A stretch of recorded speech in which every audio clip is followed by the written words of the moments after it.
وركنك تيرك إسلامك وكل سنيهي وانا بعد التوحيد عملك إلهي لو قلت وهذا مدة وفضلك إيا وناق بضن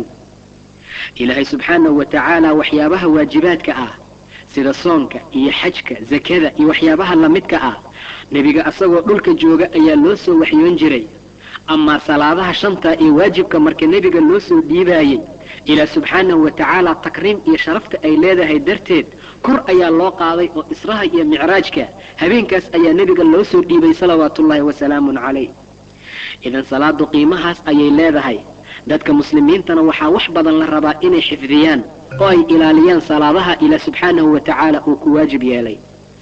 sahaydii islaamka waayo qofka marka uu dhinto amalka ugu horeeyay ee qiyaamaha laga xisaabaya salaada haday wanaagsanaato acmaashiisa oo kala dhinac wanaagsanaanaya haday xumaatana waxaa xumaanaya acmaashiisa oo dhan sida xadiiska Abi Hurayra uu wariyay ee uu yiri nabiga sallallahu alayhi wa sallam wuxuu yiri inna awwala ma yuhasabu bihi al-'abdu yawm al-qiyamah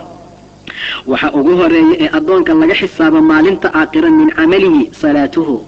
oo amalkiisa waa salaadiisa ayuu dhahay nabiga fa in salahat haday wanaagsanaato salaadaas